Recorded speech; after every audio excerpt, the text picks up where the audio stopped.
Welcome back guys to stream moments. तो guys video को लाजमी लाइक कर दो, चैनल को सब्सक्राइब कर दो और बेल आइकन को क्लिक कर दो ताकि आप लोगों को टाइम से वीडियो मिलती रहे। अभी के लिए बिना किसी टाइम जाके सीधा आते हैं आज की वीडियो की तरफ। और गाइस मैं आप लोगों को एक बात और बता दूं कि यहाँ पर मांगा और नॉवल काफी ज्यादा डिफरेंट होने वाले हैं, जिसकी वजह से मांगा की पिक्स मिलना मुश्किल भी हो जाएंगी मेरे लिए। तो फिर आ जाते हैं मेन मुद्दे पर, जहाँ पर गाइस हून आंटी ने अपनी शक्ल बाहर निकाल कर गूजवान को कहा था कि गूजवान मैंने तुमसे पहले ही कहा था कि तुम मेरे साथ मिल जाओ, लेकिन तुमने मेरे साथ हाथ नहीं मिलाया। लेकिन अभी के लिए तुम रिग्रेट कर रहे होगे। हजारों सालों की एंशिएंट क्लैंस की बैटल आखिरकार मैं ही जीता हूँ और मैं ही इस बैटल का विनर हूँ। इसके साथ ही गाइस वो बड़ा सा ब्लैक होल बहुत सारे सिटीज को अपने चपेट में ले लेता है और जिस जिस शहर पर उसका साया पड़ा था गाइस, वहाँ पर सारे के सारे एक्सपर्ट्स उनका मांस किसी गोश्त के गोले में बदल कर सीधा उस ब्लैक होल के अंदर जा रहा था। गाइस वो उन्हें सक किया जा रहा था। इवन के बहुत सारी लाइफ फोर्स इस वजह से खत्म हो जाती है। पूरे के पूरे शहर तबाह हो गए थे और वहाँ पर डेथली साइलेंस हर तरफ फैल गया था और सारे लोग बाकी जो ये नजारा देख रहे थे वो काफी ज्यादा पैनिक हो गए थे। अभी के लिए स्काई मेंशन के अलायंस के इर्द गिर्द तो बहुत बड़ी अरे थी, जिसकी वजह से वो बड़ा सा गोला इन पर तो हमला नहीं करता और ना ही यहाँ पर मौजूद लोगों का कोई कुछ बिगाड़ सकता था। लेकिन बाहर मौजूद सेंट्रल प्लेन्स के बाकी शहरों पर जहाँ जहाँ पर ये हून क्लैन की फॉर्मेशन पड़ती थी, वहाँ पर सारे लोग मारे जा रहे थे। ये नजारा देखने में काफी ज्यादा डरावना था। Devouring spirit eliminating life formation थी, ये ना के आसमान में थी। हून क्लैन ने इसे जमीन के अंदर भी प्लेस करके रखा हुआ था, जिसकी वजह से बहुत इजीली ये जमीन की सारी एनर्जी को सक किए जा रहे थे और ये सारी एनर्जी सिर्फ हून टियांडी के लिए थी ताकि वो डाउडी लेवल का ब्रेक थ्रू कर ले आसानी से। इसके साथ ही अपना शोजन भी कहता है कि अभी के लिए हून टियांडी ने यहाँ पर मौजूद इस फॉर्मेशन का यूज करते हुए बहुत सारी एनर्जी को गवा भी दिया होगा और हून क्लैन ऐसे लग रहा है कि जैसे काफी ज्यादा एग्जॉस्ट हो चुका है। इसलिए हमें अपना प्लान डिस्कस कर लेना चाहिए और उस प्लान के मुताबिक चलना चाहिए। जिसके साथ ही गुजवान कहता है कि जिस तरह की हरकत हून टियांडी ने अभी भी की है, इस वजह से इसने सेंट्रल प्लेन में बहुत सारी फैक्शंस को अपना दुश्मन बना दिया है और ये लड़ने के लिए तैयार रहेंगे। इसलिए हमें इन सारी स्ट्रेंथ को गैदर करना चाहिए। जिसके साथ ही शाओलिन के जहन में आता है कि अगर हून टियांडी डाउडी लेवल पर पहुंच गया तो चाहे वो इस दुनिया के हर एक्सपर्ट को इकट्ठा क्यों न कर ले, वो हून टियांडी का मुकाबला नहीं कर पाएंगे, क्योंकि हून टियांडी डाउडी लेवल का एक्सपर्ट बन जाएगा। तो डाउडी कोई आम सी बात नहीं है, डाउडी लेवल का एक्सपर्ट किसी भी से भी इजीली फाइट कर सकता है। अब इसके साथ ही अपना शाओलिन कहता है कि हम अपनी पूरी कोशिश करेंगे। इसके साथ ही गाइस जीएन खड़ी आसमान में सब देखकर हैरान हो रही थी। जिसके साथ ही गाइस ज़ूको जो कि काफी देर से खामोश खड़ा था, वो बिगली अपना मुंह खोलता है और कहता है कि मुझे यकीन नहीं आ रहा कि इस बंदे के पास इस तरह की रूथलेस टेक्निक होगी। जिसकी तरफ गुजवान भी कहता है कि अभी के लिए अगर हम सब लोगों को इकट्ठा करने में कामयाब हो गए और एक बार हमने हून टियांडी की ये जो बड़ी फॉर्मेशन है इसे तोड़ दिया तो हून टियांडी के सारे खूबसूरत ख्वाब वहीं पर चकनाचूर हो जाएंगे। लेकिन गाइस इसके साथ ही ज़ूकुन भी थोड़ा हंसते हुए जीएन की तरफ देखते हुए कहता है कि बच्चे अभी के लिए ये पूरी तरह से खत्म नहीं हुआ। अगर हून क्लैन ने डाउडी लेवल का एक्सपर्ट प्रोड्यूस कर लिया तो हमारे पास भी एक चांस है कि हम भी डाउडी लेवल का एक्सपर्ट प्रोड्यूस कर सकते हैं। जो सुनते ही गाइस वहाँ पर मौजूद सभी लोग हक्के बक्के हो जाते हैं और वो काफी ज्यादा परेशान भी थे कि ज़ूकुन ये क्या कर रहा है, क्या ये मजाक कर रहा है इस तरह की सिचुएशन में। ये गुजवान तो ज़ूकुन की तरफ ही देखे जा रहा था। ऐसे लग रहा था कि वो एक्सप्लेनेशन मांगना चाह रहा हो कि तुमने ये सब क्यों कहा, क्या ये सच है। इसके साथ ही शाओलिन भी ये सब सुनकर कहता है कि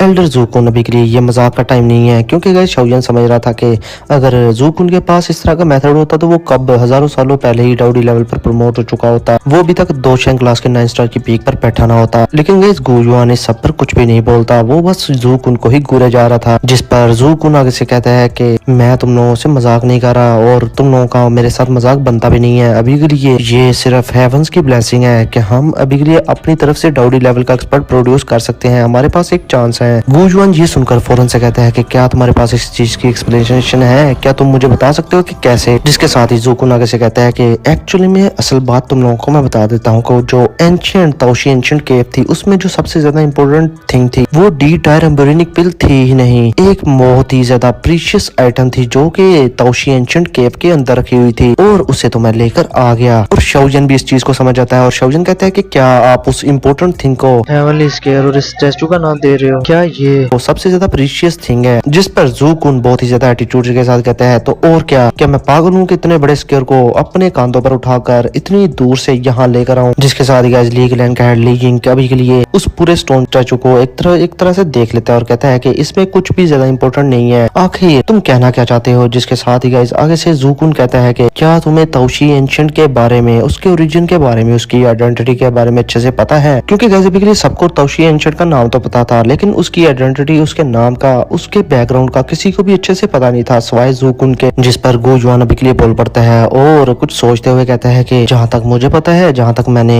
एंशिएंट रिकॉर्ड्स में पढ़ा है कि तोशी एंशिएंट एक बहुत ही ज्यादा मिस्टीरियस पर्सन था और कोई भी उसके ओरिजिन के बारे में नहीं जानता। इवन के एंशिएंट एरा से भी पहले इस कॉन्टिनेंट पर बहुत सारे पीके इंडिविजुअल्स थे जो कि डाउडी लेवल का ब्रेक थ्रू करना चाहते थे, लेकिन वो सक्सीड नहीं हुए। लेकिन उस टाइम में एक तोशी एंशिएंट नामी बंदा अपीयर हुआ और उसने डाउडी लेवल का ब्रेक थ्रू किया और वो अल्टीमेट एक्सपर्ट बन गया इस पूरे दाउकी कॉन्टिनेंट का, यानी कि सबसे ज्यादा स्ट्रॉन्ग। और कुछ लोग तो ये भी कहते हैं जब के टाइम तोशी एंशिएंट इस दुनिया में अपीयर हुआ था और डाउडी लेवल पर प्रमोट हुआ था तो आसमान से फायर ही फायर बरसी थी, हर तरफ आग ही आग थी, जिसने कि आधी दाउकी कॉन्टिनेंट को अपनी लपेट में ले लिया था और जलाकर भस्म कर दिया था। और अर्थ शेकिंग सीन देखने के बाद डाउडी लेवल का वो एक्सपर्ट यानी कि तोशी एंशिएंट वो इस दुनिया से वैनिश हो गया। लेकिन बात की जाए उस तोशी एंशिएंट के रिलेटिव्स की तो उनकी स्ट्रेंथ अल्टीमेटली ब्लड लाइन की वजह से काफी ज्यादा टेरिफाइंग लेवल तक बढ़ जानी चाहिए थी और एक और एंशिएंट क्लैन बन जाना था तोशी एंशिएंट का। क्योंकि डाउडी लेवल का एक्सपर्ट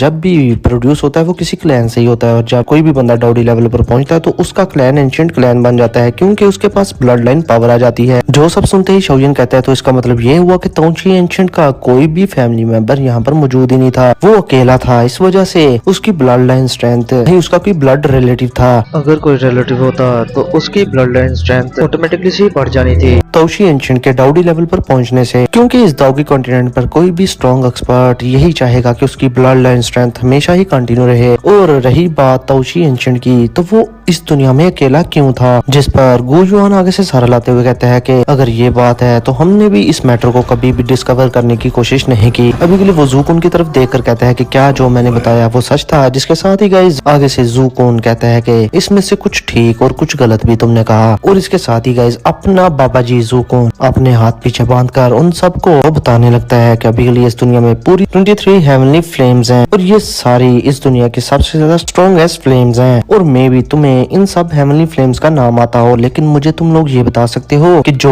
हेवनली फ्लेम रैंक 1 पर आती है उसका नाम क्या है। गाइस ये चीज सुनकर सभी लोगों को शॉक लगता है, क्योंकि आज तक उन्होंने ये चीज सोची नहीं और उन्हें हर हेवनली फ्लेम के बारे में पता था, उनके नाम पता थे, लेकिन किसी को भी रैंक फर्स्ट की हेवनली फ्लेम का नाम आता ही नहीं था। इवन के शोयन भी इस चीज से शौक में चला गया था और वो एक अल्केमिस्ट भी था, लेकिन उसे भी इस चीज का नहीं पता था। और वो जल्दी से ज़ूकुन से कहता है कि एल्डर ज़ूकुन क्या आप जानते हैं कि फर्स्ट हेवनली फ्लेम वो कौन सी हेवनली फ्लेम है और उसका नाम क्या है। अभी के लिए गाइस गुजुआन बाकी सभी लोगों के मुंह पर 12 बजे हुए थे और गुजुआन भी दिल में सोच रहा था कि कहीं ज़ूकुन अभी के लिए कहना तो नहीं चाह रहा कि जो फर्स्ट रैंक की हेवनली फ्लेम है वो एक लीजेंड हो, यानी कि डाउडी लेवल की एक्सपर्ट हो। जिस पर ज़ूकुन हंसते हुए कहता है कि सभी जो इस दुनिया में जितनी भी लिविंग थिंग्स हैं उनकी अपनी एक साउल होती है और हेवनली फ्लेम के मामले में भी बिल्कुल ऐसा ही है। और वो बताता है कि जब से मैंने होश संभाला तो मुझे पता चला एक चीज के बारे में, वो ये कि इस दुनिया में एक हेवनली फ्लेम अपीयर हुई थी और हजारों सालों बाद उसने अपनी साउल को जनरेट किया और उसके बाद जाकर हजारों सालों लगा दिए उसने ट्रेनिंग में, जिसकी वजह से वो ऐसा ऐसा म्यूटेट होती गई। और ये बात सभी लोग जानते हैं कि जहाँ पर हेवनली फ्लेम बोर्न होती है, अगर वो उस जगह से मूव आउट कर जाए और डिफरेंट जगहों पर जाए तो वो म्यूटेट होती जाती है और उसकी इंटेलिजेंस आती जाती है उसमें। लेकिन बात की जाए उस फ्लेम की तो जब उसने इस दाउकी कॉन्टिनेंट को एक्सप्लोर करना शुरू किया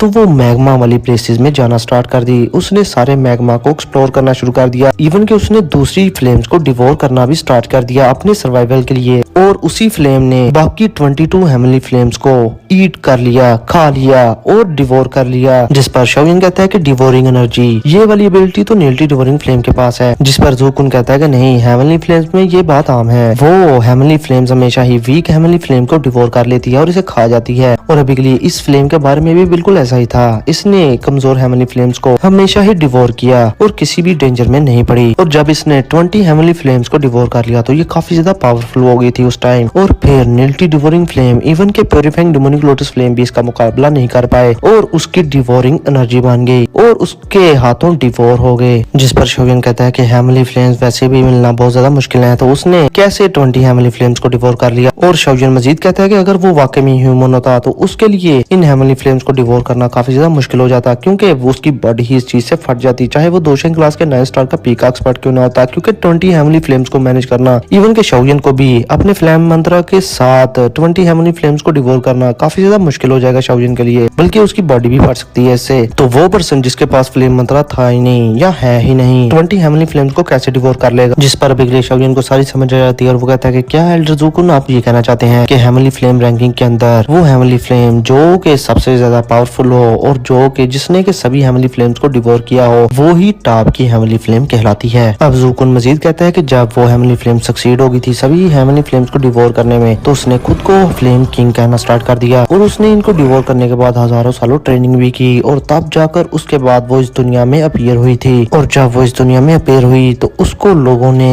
ताओशी एंशिएंट कहना स्टार्ट कर दिया। तो गाइस ताओशी एंशिएंट की ये थी हिस्ट्री, आप लोगों को कैसी लगी? अब गाइस सभी लोग ये सारी हकीकत सुनने के बाद काफी ज्यादा शौक में चले गए थे। मैं आप लोगों को बता दूं गाइस, ये सारे लोग कह रहे थे कि हमें तो यकीन ही नहीं आ रहा कि जो लास्ट टाउडी लेवल का एक्सपर्ट इस दुनिया में अपीयर हुआ था, ना तो वो ह्यूमन था और ना ही कोई मैजिकल बीस्ट, बल्कि वो एक फ्लेम थी, डी फ्लेम। अब इसके साथ ही गाइस ये सारी चीजें सुनकर गुजुआन के मुंह में पानी आ जाता है और वो कहता है ब्रदर ज़ुकुन, क्या जो तुमने कहा वो सच है? जिस पर आगे से ज़ुकुन कहता है कि तुम सब मेरे ग्रैंडसन्स की उम्र के हो, तो तुम लोगों से मैं झूठ क्यों बोलूंगा? और फिर गुजुआन मजीद कहता है कि अभी के लिए आपने तो हमें ताओशी एंशिएंट के बारे में, उसकी हिस्ट्री के बारे में बता तो दिया, लेकिन ये डाउडी लेवल पर प्रमोट होने से कैसे रिलेट करता है? जिसके साथ ही ज़ुकुन आगे से कहता है कि अभी के लिए मैं तुम लोगों को बताऊं कि ताओशी एंशिएंट मेंशन में दो चीजें थी, एक थी डी टायर एम्ब्रियोनिक पिल और दूसरा था डी एसेंस, और वो डी एसेंस ताओशी एंशिएंट ने पीछे छोड़ा था, यानी कि डी हेवनली फ्लेम ने। अब ज़ुकुन हंसते हुए कहता है कि ये तुम ताओशी एंशिएंट की इनहेरिटेंस भी कह सकते हो, अगर हम वो डी एसेंस लेने में कामयाब हो गए तो हमारी तरफ से भी एक डाउडी लेवल का एक्सपर्ट प्रोड्यूस हो जाएगा, और तब हुन टियांडी चाहे डाउडी लेवल पर ब्रेक थ्रू क्यों ना कर ले तो हम उसका मुकाबला अच्छे से कर पाएंगे। गुजुआन से ये सब सुनकर रहा नहीं जाता और वो कहता है कि वो डी एसेंस कहाँ पर है, मुझे वो कैसे मिलेगा, मुझे वो डाउडी लेवल की इनहेरिटेंस कैसे मिलेगी? गाइस ये चीज सुनकर ज़ुकुन अभी के लिए आंखें मीच लेता है, जो देखते ही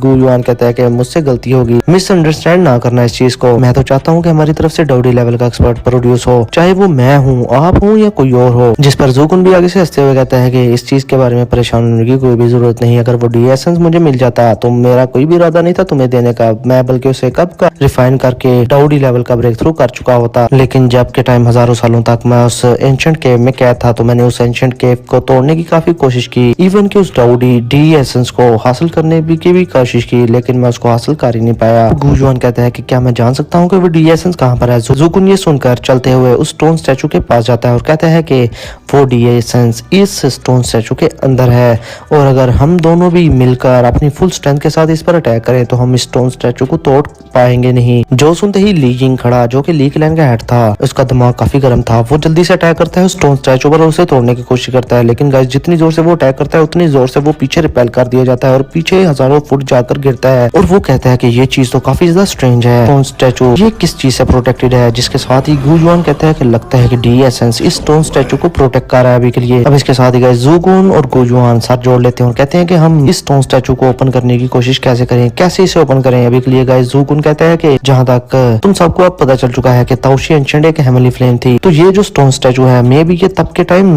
ओपन हो जब कोई ऐसा बंदा इसके सामने अपीयर हो जिसके पास हेवनली फ्लेम्स हो, जो कि ताओशी एंशिएंट से थोड़ी बहुत रिजेम्बलेंस रखता हो, यानी कि ताओशी एंशिएंट भी एक हेवनली फ्लेम थी। तो अभी के लिए हमारे पास वो बंदा होना चाहिए जिसके पास काफी सारी हेवनली फ्लेम हो। तो गाइस सभी की नजरें अभी के लिए शाओयन पर टिक जाती हैं, क्योंकि शाओयन से ज्यादा हेवनली फ्लेम्स के बारे में अभी के लिए कोई भी अच्छे से नहीं जानता था। अभी के लिए गाइस गुजुआन भी कहता है कि शाओयन इस चीज के लिए सुइटेबल है, इसकी जो प्यूरिफाइंग डेमोनिक लोटस फ्लेम है उसमें ऑलरेडी स्पिरिट फायर स्पिरिट है, तो ये मे भी इस स्टोन स्टैचू को ओपन कर पाए। अभी शाओयन के एक्सप्रेशन काफी ज्यादा बदल चुके थे, लेकिन इसके साथ ही उसकी लिटिल ये यानी कि डेमोनिक लोटस फ्लेम उसकी बॉडी से बाहर निकल आती है और गाइस इसके चेहरे पर अजीब से इमोशंस थे, ऐसे लग रहा था कि उसे कुछ बात याद आ गई है। और लिटिल ची बहुत सारी हैंड सील्स बनाना स्टार्ट कर देती है और ये चीज देखकर शाओयन और बाकी के लोग हैरान हो जाते हैं। और गाइस अभी के लिए इन हैंड सील्स के बनते ही वहां पर एक फॉर्मेशन बनती है जिससे कि वो स्टोन स्टैचू एक जगह से ओपन हो जाता है, और ये चीज देखकर काफी सारे लोग हैरान हो गए थे। अब जैसे ही वो स्टोन स्टैचू एक जगह से ओपन हुआ था तो गाइस वहां से एक वार्म लाइट अपीयर होती है, और ये गाइस इस वार्म लाइट के अंदर बहुत ही ज्यादा प्रेशर था और इस प्रेशर के आगे उनके सभी की सभी अलायंस आर्मी अपने घुटनों पर आ जाती है, वो उसके सामने खड़े हो ही नहीं पा रहे थे। अब इसके साथ ही हम देखते हैं ज़ुकुन और गुजुआन को गाइस, वो भी इस लाइट कर्टन के सामने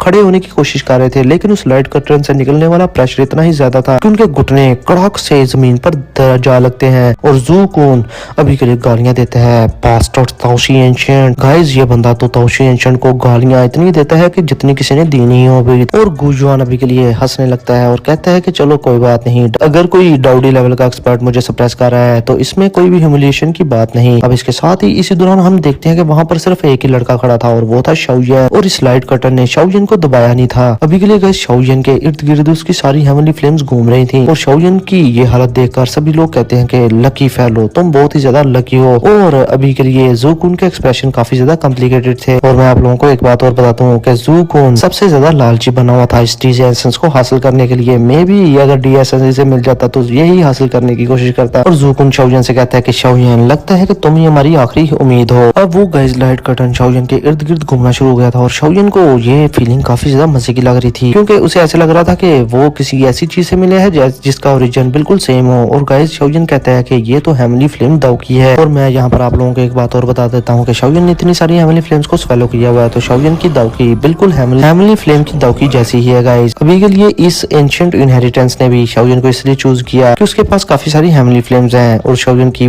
दाव की हेवनली फ्लेम की दाव की है। और इधर गुजुआन भी बोल पड़ता है, तो आखिरकार लड़के तुम्हें एंशिएंट ताओशी एंशिएंट की इनहेरिटेंस ने चूज कर ही लिया। और ऐसे लग रहा था गाइस गुजुआन को ये चीज अच्छी नहीं लग रही, क्योंकि वो थोड़ा बहुत जेलस भी हो रहा था। क्योंकि गाइस आप लोगों को बता दूं कि हजारों सालों उसने गुजार दिए और डाउडी लेवल का ब्रेक थ्रू नहीं कर पाया। और जब फाइनली उसके सामने अपॉर्चुनिटी आए तो उसका जूनियर उसको ग्रे कर ले, तो ये थोड़ा सा तो परेशान कुन होगा ना उसके लिए। अभी के लिए गाइस गुजुआन इस चीज को भी अंडरस्टैंड करता था और वो दिल ही दिल में शाओयन को फिर प्रेस करना शुरू कर देता है, क्योंकि आखिरकार शाओयन तो उसका सन इन लॉ है ना। अब इसके साथ वहां पर मौजूद सभी लोग साथ साथ चल भी रहे थे, लेकिन साथ साथ ये भी कहते हैं कि चलो हमारे पास फाइनली एक चांस है कि हम मून टियांडी से फाइट कर पाए। इधर अपना शाओयन कहता है कि एवरीवन, अभी के लिए मैं तुम लोगों से प्रॉमिस करता हूँ कि मैं अपनी पूरी कोशिश करूंगा। जिसके साथ ही ज़ूकुन गुजुआन कहते हैं कि ठीक है। और जहाँ तक बात रही हमारी, तो हम हून क्लैन को और हून टियांडी को तब तक रोक कर रखेंगे लड़के। और इधर के गाइस शाओयन अपने डाउडी लेवल की जर्नी पर जाना स्टार्ट कर देता है, लेकिन जाने से पहले अभी के लिए वो गुजुआन से कहते हैं कि मैं चाहता हूँ कि मैं इस